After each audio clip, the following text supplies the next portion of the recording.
क्या आप होमवर्क करने में मुश्किल महसूस करते हैं? क्या आप चाहते हैं कि कोई आपकी स्टडी में हेल्प करे? मैं आपको दिखाता हूं कि आप चैट जीपीटी को यूज करके अपना होमवर्क तेजी से, आसानी से और स्मार्ट तरीके से कैसे कर सकते हैं। चैट जीपीटी एक पावरफुल एआई टूल है जो आपके क्वेश्चंस का आंसर देता है, आपके लिए एसेज लिखता है, आपके मैथ्स के क्वेश्चंस को हल करता है और आपके डिफरेंट सब्जेक्ट्स को आसान अल्फाज में समझाता है। ये एक वर्चुअल टीचर की तरह है जो हमेशा ऑनलाइन रहता है और सबसे अच्छी बात कि ये बिल्कुल फ्री है। तो चलिए देखते हैं कि आप इसे अपने होमवर्क में कैसे यूज कर सकते हैं। फॉर एग्जाम्पल, अगर आप टाइप करें 3x + 5 = 17, तो चैट जीपीटी आपको स्टेप बाय स्टेप समझाता है कि ये जवाब कैसे आया। आप पूछ सकते हैं कि क्लाइमेट चेंज पर 200 वर्ड्स का ऐसे लिखो और आपको एक कंप्लीट ऐसे मिल जाएगा जो आप आसानी से समझ भी सकते हैं। अगर आपको फोटोसिंथेसिस समझ नहीं आ रहा तो आप लिख सकते हैं फोटोसिंथेसिस को 8 क्लास के स्टूडेंट के लिए सिंपल वर्ड्स में समझाओ और चैट जीपीटी आपको आसान और क्लियर एक्सप्लेनेशन देगा। अगर आपको किसी पैराग्राफ की समरी चाहिए या कोई वर्ड ट्रांसलेट करना है तो सिंपली लिखें इस पैराग्राफ को आसान लफ्जों में खुलासा करो या इस जुमले की उर्दू ट्रांसलेशन करो और आपको फौरन जवाब मिल जाएगा।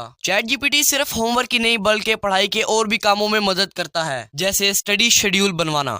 मेरे लिए एक वीकली स्टडी शेड्यूल बनाओ, मैं 10 क्लास का स्टूडेंट हूँ। क्विज बनाना, बायोलॉजी के 5 इंपॉर्टेंट क्वेश्चंस बनाओ आंसर के साथ। फ्लैश कार्ड्स, मुझे केमिकल एलिमेंट्स याद करने के लिए फ्लैश कार्ड्स दो।